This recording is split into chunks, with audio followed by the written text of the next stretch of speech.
Les équations réduites. Les fonctions sont définies par des équations. Et comme toutes les expressions littérales, elles peuvent s'écrire d'une infinité de façons. Par exemple, ces quatre équations sont équivalentes et définissent la même fonction. La dernière forme nous permet de savoir que f est une fonction affine. Cette forme simplifiée et ordonnée s'appelle l'équation réduite de f. Déterminer l'équation réduite d'une fonction nous permet de déterminer à quelle famille de fonctions elle appartient. Il y a trois grandes familles de fonctions à connaître. Les fonctions de la forme ax plus b sont les fonctions affines, représentées par des droites.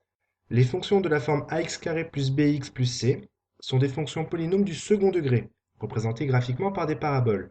Les fonctions de la forme ax plus b divisé par cx plus d sont des fonctions homographiques, représentées graphiquement par des hyperboles. Regardons deux exemples dans le détail.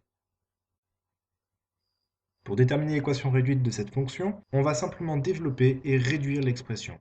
La première parenthèse nous donne x carré moins 14x plus 49.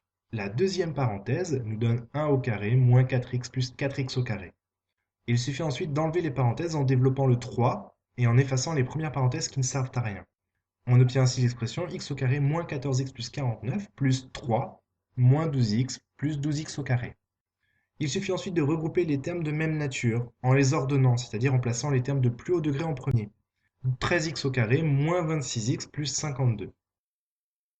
Finalement, nous obtenons l'équation réduite d'une fonction polynôme du second degré, où le coefficient a vaut 13, le coefficient b vaut moins 26 et le coefficient c vaut 52. Pour ce deuxième exemple, il n'y a pas de parenthèse à développer. Il faut mettre au même dénominateur pour obtenir une seule fraction. En multipliant 2 par 3x-4 en haut et en bas, on obtient deux fractions avec le même dénominateur. Il ne nous reste plus qu'à soustraire les numérateurs et nous obtenons 6x-8 moins x divisé par 3x-4. En regroupant les x ensemble, nous obtenons 5x-8 divisé par 3x-4. C'est l'équation réduite d'une fonction homographique. Le coefficient a vaut 5, le coefficient b vaut moins 8, le coefficient c vaut 3 et le coefficient d vaut moins 4.